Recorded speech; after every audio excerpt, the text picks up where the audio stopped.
DSC రాసే aspirants కోసం ప్రస్తుతం నేను ఓన్గా ప్రిపేర్ చేసిన నోట్స్ను మీ ముందు ఉంచుతున్నాను. ఈవీఎస్లో సెకండ్ లెసన్ హరిత ప్రపంచం.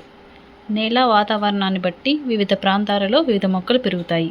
వాటి నివాస స్థలాల ఆధారంగా మొక్కలు 2 టైప్స్ అండి. ఫస్ట్ వచ్చేసి నేలపై పెరిగే మొక్కలు అంటే టెరెస్ట్రియల్ ప్లాంట్స్, రెండోది నీటి మొక్కలు ఆక్వాటిక్ ప్లాంట్స్. అండ్ నేలపై పెరిగే మొక్కలు చూసినట్టయితే నేలపై పెరిగే మొక్కల్ని నేల మొక్కలు అని అంటారు. నేలపై పెరిగే మొక్కలు 3 రకాలు. మొదటిగా మైదాన ప్రాంతం మొక్కలు, పర్వత ప్రాంతం మొక్కలు, ఎడారి మొక్కలు. మైదాన ప్రాంతం మొక్కలు వచ్చేసి మర్రి, రావి, మామిడి, చింత, బ్లాక్బెర్రీ వంటి వృక్షాలు మైదాన ప్రాంతాల్లో పెరుగుతాయి. అండ్ నెక్స్ట్ సెకండ్ వన్ పర్వత ప్రాంతం. పర్వత ప్రాంతంలో పెరిగే మొక్కలు వచ్చేసి పైన్, ఓక్ వంటి పొడవుగా పెరిగే వృక్షాలు పర్వత ప్రాంత మొక్కలు అన్నమాట. నెక్స్ట్ వచ్చేసి ఎడారి మొక్కలు. ఎడారి మొక్కలనగా బ్రహ్మజముడు, నాగజముడు వంటివి ఎడారిలో ఎక్కువగా పెరుగుతాయి. ఎడారి మొక్కలు వాటి దళసరి కాండాలలో నీటి నిల్వ చేసుకొని ఉపయోగించుకుంటాయి. అండ్ నెక్స్ట్ వచ్చేసి నీటి మొక్కలు. నీటి మొక్కలనగా ఆక్వాటిక్ ప్లాంట్స్. నీటిలో పెరిగే మొక్కలను నీటి మొక్కలు అని అంటారు. ఫస్ట్ ఇందులో 4 టైప్స్ ఉన్నాయండి. ఫస్ట్ వన్ వచ్చేసి నీటిపై తేలే మొక్కలు, డక్వీడ్, గొర్రెపుడెక్క. గొర్రెపుడెక్క అంటే వాటర్ హ్యాండ్సిత్. ఈ రెండు అనేవి నీటిపై తేలే మొక్కలు. రెండు వచ్చేసి చెరువు లేదా సరస్సు అడుగు భాగంలో పెరిగే మొక్కలు. చెరువులో పెరిగే మొక్కలు ఏంటంటే కలువ పూలు, తామర మొక్కలు వేర్లు చెరువు సరస్సుల అడుగు భాగంలో అతుక్కొని ఉంటాయి. థర్డ్ వన్ వచ్చేసి నీటి లోపల పెరిగే మొక్కలు, హైడ్రిల్లా, టేప్ గ్రాస్ మొదలైనవి నీటి లోపల పెరిగే మొక్కలు అనమాట. ఫోర్త్ వన్ వచ్చేసి చిత్తడి నేలలు. మడి చెట్లు బురద ఆర్ చిత్తడి నేలల్లో పెరుగుతాయి. అంటే మడి చెట్లు అంటే మ్యాంగ్రోవ్స్ అనమాట. నెక్స్ట్ వచ్చేసి మొక్కను 2 రకాలుగా విడదీయవచ్చు. అంటే మొక్క పార్ట్స్ వచ్చేసి 2 టైప్స్ అనమాట. అవి వేరు వ్యవస్థ, ప్రకాండ వ్యవస్థ. వేరు వ్యవస్థ అంటే root system and second one ప్రకాండ వ్యవస్థ అంటే షూట్ సిస్టమ్. నేల లోపల పెరిగే మొక్క భాగాన్ని వేరు వ్యవస్థ అంటాము. నేలకు పైన పెరిగే మొక్క భాగాన్ని ప్రకాండ వ్యవస్థ అంటాము. ఇక్కడ చూసినట్లయితే చూడండి క్లారిటీగా, వేరు వ్యవస్థ అంటే నేల లోపల పెరిగే భాగము, ప్రకాండ వ్యవస్థ అంటే నేలకు పైగా పెరిగే భాగం అనమాట. ప్లాంట్స్ వచ్చేసి వేరు వ్యవస్థలో ఉన్న ప్లాంట్స్ వచ్చేసి క్యారెట్, బీట్రూట్, ముల్లంగి.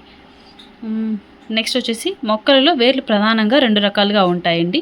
మొదటిది తల్లి వేరు వ్యవస్థ, ట్యాప్ రూట్ సిస్టమ్. సెకండ్ది గుబురు వేరు లేదా పీచు వేరు వ్యవస్థ, ఫైబ్రస్ రూట్స్ అనమాట.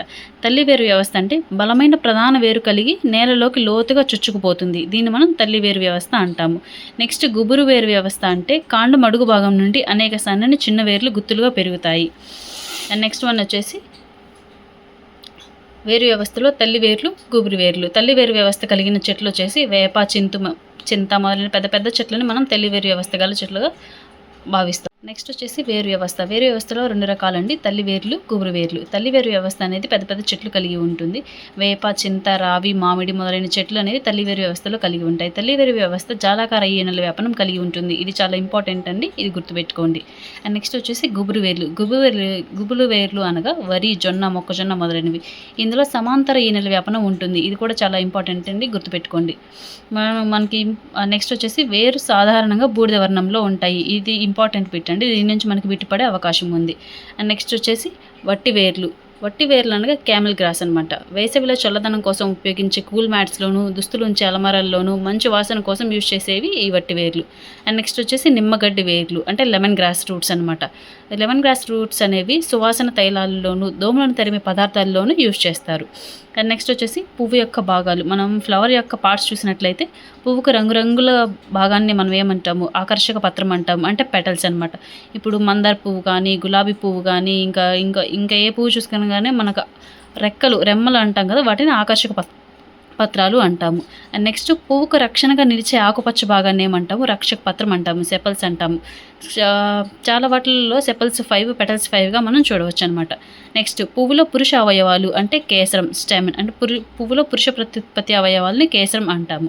పువ్వులో స్త్రీ ప్రత్యుత్పత్తి అవయవాలని అండకోశము లేదా పిస్టిల్ అంటాము. అండ్ నెక్స్ట్ కాండానికి పువ్వును పట్టి ఉంచే భాగం కాడ, రిసెప్టాకిల్. అండ్ నెక్స్ట్ పుష్పాలను అలంకరణ కోసం యూజ్ చేస్తారనమాట. కొన్ని పుష్పాలను మనం చూస్తుంటాం కదా, పెళ్ళిళ్ళకి కానీ, ఫంక్షన్కి కానీ, చాలా పూజలకు కానీ, దేనికైనా కానీ పుష్పాలని విరివిగా అలంకరణ కోసం యూజ్ చేస్తారు. అండ్ నెక్స్ట్ ఔషధాల కోసం వినియోగించే పుష్పాలు ఇక్కడ వచ్చేసి మందారం, వేప, తులసి మొదలైనవి ఔషధాల కోసం యూజ్ చేసే పుష్పాలు అనమాట. అండ్ నెక్స్ట్ సెంట్లు, సౌందర్య తైలాలలో వాడే పుష్పాలు వచ్చేసి గులాబీలు, మల్లె, లిల్లీ, లావెండర్ అనే పుష్పాలు మన సెంట్లు, సౌందర్య తైలాలలో యూజ్ చేస్తారనమాట. నెక్స్ట్ మనం ఆహారంగా తీసుకునే పుష్పాలు వచ్చేసి క్యాలీఫ్లవర్ అండి. ఇది ఇంపార్టెంట్ బిట్ అండి. ఇందులోంచి బిట్ పడవచ్చు, గుర్తుపెట్టుకోండి. నెక్స్ట్ ఫలాలు, పండ్లు అనేవి విటమిన్లు, ఖనిజ లవణాలను అందించే అద్భుత వనరులు. ఇవి పీచు పదార్థాన్ని అధికంగా కలిగి ఉంటాయి. అందుకొచ్చేసి మనం రెగ్యులర్గా ఫలాలు, పండ్లని తినడానికి కొంచెం ట్రై చేస్తూ ఉండండి. అప్పుడప్పుడు జంక్ ఫుడ్డే కాకుండా ఫ్రూట్స్ కూడా మన ఆహారంలో భాగంగా తీసుకుంటూ ఉండండి. అండ్ నెక్స్ట్ వచ్చేసి ఇక్కడ ఉగాది పచ్చడి. ఉగాది పచ్చడి ఎలా తయారు చేయాలో చూద్దాం.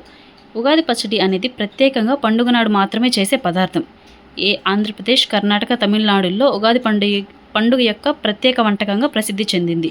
ఇది 6 రుచులను కలిగి ఉంటుంది. షడ్రుచులు అంటే 6 రుచులను కలిగి ఉంటుంది. ఈ 6 రుచులు ఏవనగా తీపి, పులుపు, ఉప్పు, వగరు, కారం, చేదు అనే షడ్రుచుల కలయికే ఉగాది పచ్చడి.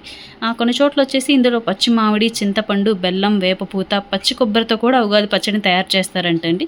మొక్కల నుండి పొందిన దినుసులతో పచ్చడిలోని షడ్రుచులు జీవితంలో 6 భావోద్వేగాలను సూచిస్తాయి. నెక్స్ట్ వచ్చేసి నిమ్మ, ఉసిరి వంటి ఫలాలు ఔషధ విలువలను కలిగి ఉంటాయి. కుంకుడుకాయ, శీకాకాయ వంటి మొదలైన ఫలాలను మనం వెంట్రుకల్ని శుభ్రపరచుకోవడానికి వాడతాము. అంటే ఇప్పుడు వచ్చేసి మనకు షాంపూలు అవైలబుల్ ఉన్నాయి, కానీ పూర్వకాలంలో ఇలాంటివి ఏమి లేని వాటిల్లో కుంకుడుకాయ, శీకాకాయ అనేవి షాంపూగా యూజ్ చేస్తామన్నమాట. మన మొక్కలు CO2 అంటే కార్బన్ డయాక్సైడ్, వాటర్, సూర్యరశ్మిని ఉపయోగించుకొని ఆహారాన్ని స్వంతంగా తయారు చేసుకుంటాయి. ఈ ప్రక్రియను కిరణజన్య సంయోగ క్రియ అంటారు. అంటే ఫోటోసింథసిస్. మొక్కలు అనేవి ఆటోట్రోప్స్ అనమాట.